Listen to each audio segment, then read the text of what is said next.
Welcome to Finding Myself Through Obesity.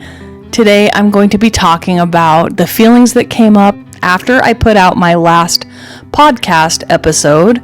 I was talking about how I wanted to do whole food plant-based eating, and there was a lot of shame and judgment that came up from that, and also fear, because if you had a lifetime full of dieting, it makes you nervous to pick a plan. But I'm still feeling very good about doing the whole food plant-based because number one, I believe it's best for my body, and number two, I really enjoy fruits and vegetables, and so I'm excited about trying it.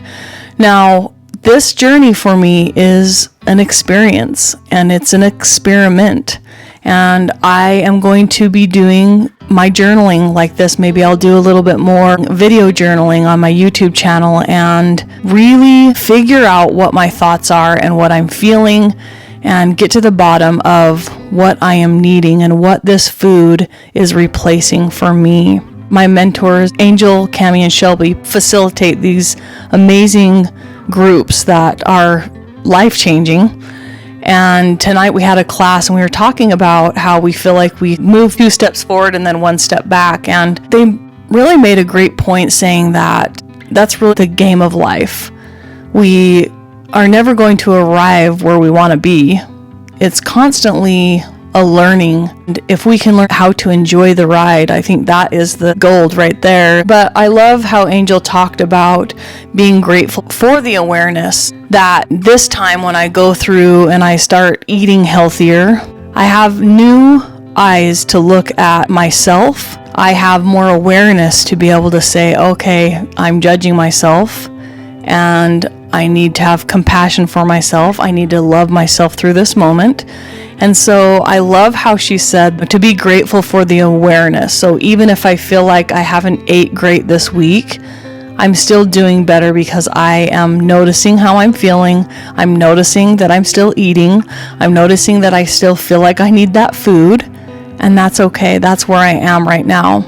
I really just want to be as honest as I can about this journey and find out how to have healthier ways to cope with the stresses of life instead of using cookies or donuts and things that are really not serving my body. But I had one of my friends even mention to me that even though I'm going to the cookies still, to realize that it is still serving a purpose emotionally for me, and to be compassionate and loving for myself through all of that, because once I continue to heal, then the release of that need to eat will happen. And I really do feel like there's a lot to do with the money issues, the scarcity issues, because my friend was saying that she was able to heal her binge eating from making sure that she stays safe. So a woman needs to feel safe. And I think that could be one of the reasons that I'm eating, because I'm worried about other people not being able to take care of me. And so I really want to step into my own power, take responsibility for my life, and realize that I have the ability to take care of myself, and I don't have to depend on anybody else to do that. And if I could do anything, I would love to learn how to do that and teach other women how to do that, because it's a very vulnerable, victim-like place to be, to feel like you have to wait for your husband to provide something for you. And if he doesn't do it, that you have to just deal with the life the way that it is. Like, why can't we have this amazing relationship with our husband, let him do what he feels like he needs to do, and then we create the life we want, instead of expecting him to create the life we want. One of the things is when we go back and we make a mistake on our eating, or we don't follow through with something that we feel like we should have followed through with, number one is we just need to stop beating ourselves up and think about, what is one thing that I can do to show love to me today or in this moment? And it can be something simple as looking in the mirror and giving yourself a high five. Even though it sounds so weird, there is a lot of proof to the power of celebrating yourself when you can do that. Look at yourself in the mirror and just say, hey, we can do this, we've got this, and high five, here we go. That's actually been a really powerful practice for me. We just have to remember that this journey is about mastery, And we're constantly learning new things and just realizing that it's part of the experience, and we're not doing it right and we're not doing it wrong. We are just being in the experience and learning and realizing that everything's happening for us to teach us something. I'm trying to remind myself that self-validation is something that nobody else can give me.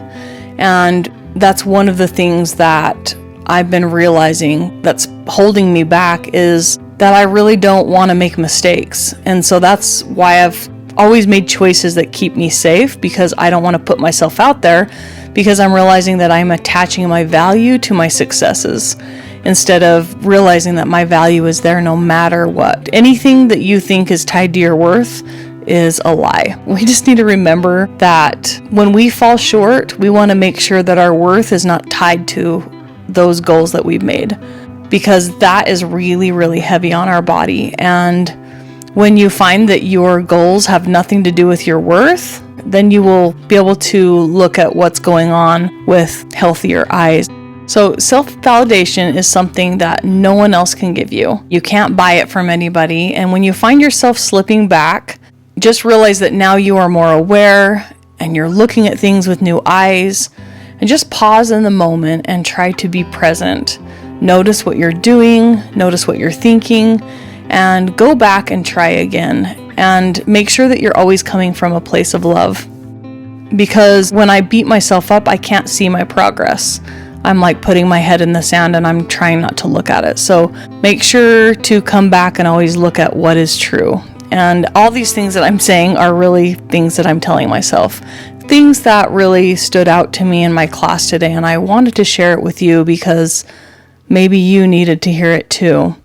Especially with this week, I haven't ate great, I haven't made great choices, and I'm really practicing this self-love, this self-compassion, and knowing that it's okay, because I'm going to keep trying, and every single day I'm going to do my best to show up for me. So the last thing that I want to share is for us to start noticing how we are speaking to ourselves from the inside. Make sure that we are taking some time to be present, to breathe, and when we tap into the now, everything can be forgiven, everything can be shifted, and everything can be changed. We are like a lamp, and God is the electricity. So all we have to do is plug in.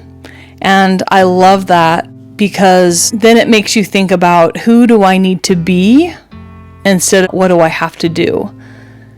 Because if we're plugging in and we have the light of God inside of us, then all we have to do is be ourselves, and we will spread that light to other people.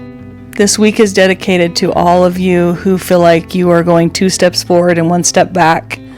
Remember that we are doing so much better than we think we are. We can become our worst enemy if we are lying to ourselves. So this week, let's focus on being more present and being kinder to ourselves and thinking about the things that we are doing instead of the things that we aren't. Have a great week, you guys. A whole new world, a dazzling place I never knew.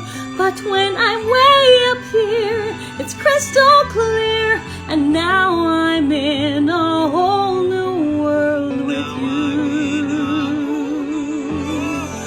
Unbelievable sights, indescribable feeling, soaring, tumbling, freewheeling through an endless diamond sky. A whole new world, 100,000 things to see.